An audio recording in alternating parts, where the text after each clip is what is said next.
And welcome back to the Daily Wrap. A new CNN ORC poll released yesterday shows that Donald Trump has once again increased his lead in the GOP presidential race. Trump now leads the field with 18% of Republican support, while Jeb Bush is in second place with 15%. Wisconsin Governor Scott Walker is now holding down third with 10%. The poll also revealed that Trump's support is based largely on widespread dissatisfaction with Washington politics, along with his views on immigration. The Mexican border is a sieve. People are pouring through our country, into our country. We don't know who they are, where they are. They come from all over the world, not Mexican. I employ thousands of Mexicans. I've employed over the years many thousands of Mexicans. Right. I love the Mexican people. They're fantastic, and everybody knows that. But in terms of the border, it's a disgrace. Either we have a border or we don't have a country. You know, you can't have a country without borders. And people are coming in, and some of those people, and I read it even yesterday, there was a huge article about the tremendous crime that's taking place. It's like a crime wave. It's one of the most dangerous places on earth. And I bring that up, all of a sudden I'm a bad. So the CNN poll suggests that Trump's success is the result of his strong anti-Washington and immigration messages that are clearly resonating with a healthy percentage of GOP voters. Joe, from a media perspective, yes, can anybody slow down the Donald? No, never, because the media is about business, and when he is on TV, the ratings go up.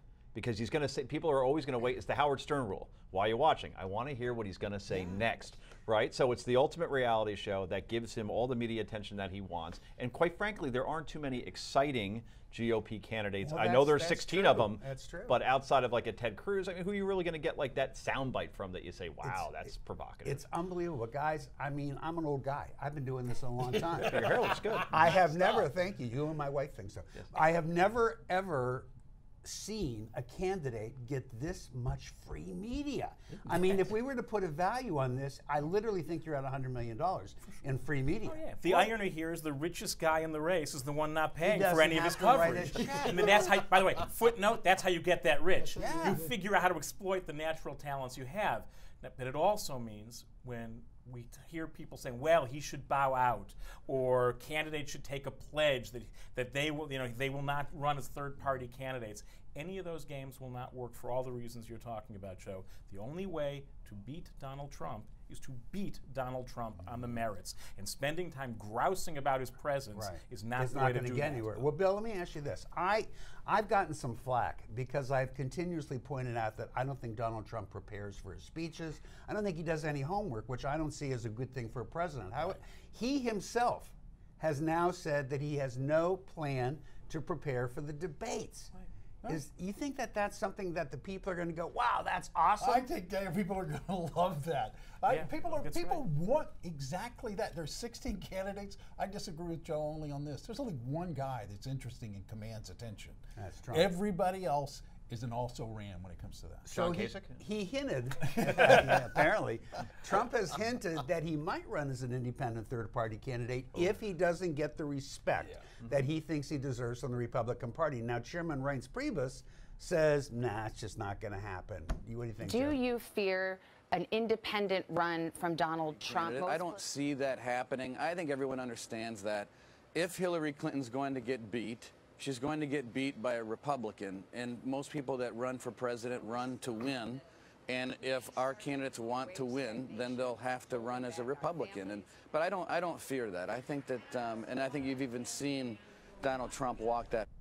Now, that's exactly what we'd expect Reince Priebus to say. True?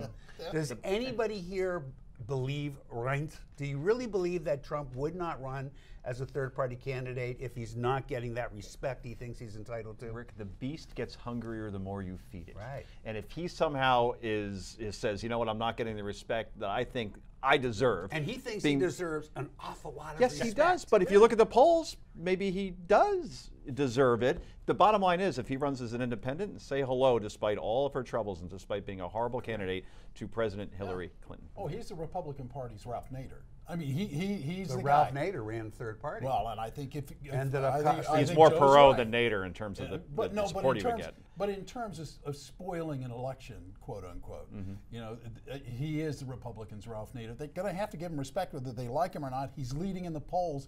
And as far as I'm concerned, anything that gets Reince Priebus that upset is just A-OK. All right, but wait, he's going to go and do this debate. Right. I think we all have a vision of what that debate's going to look like, and we know we're all going to be watching. We It's are. It'll going to be be great the theater. most entertaining thing of the TV season.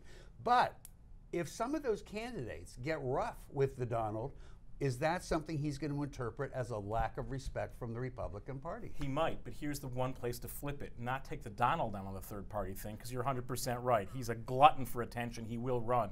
Every single supporter should then be asked, what do you want? Do you want to see the guy who entertains you the most win, or do you want Hillary Clinton in the White House? And then you'll have to out yourself. Are you committed to your values or to 4 years of the Donald entertaining you? Well, he does have an option because, unlike most candidates, he doesn't have a money issue. So if he wants to stay in this race right up through the convention until somebody's picked, he can do it. He can do anything and he he can wants. get as much attention until his numbers start getting pretty. Yeah, he can do when they start to anything shrink. he wants, and that's part of the frustrating attraction here. We've got a frustrated electorate, and I think half of what they like about him is that he gets to do whatever he wants, and they live in a world where they often don't.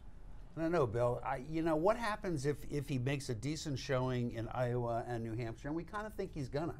And then he gets down to South Carolina and reality kicks in, and suddenly he's running 4th or 5th in a primary. There's your political reality check right there. Well, there you go, Joe. Okay. Big media and critics say Donald Trump isn't prepared to take over the White House. Well, many are saying he is, at least more and more. In fact, he wrote a whole book outlining exactly what he would do as president. It's called Time to Get Tough. The bestseller details Donald Trump's plan for our southern border, China, terrorism, and much, much more. If you want to learn more about it, check it out at newsmax.com/Trumpbook. Back with more in a moment.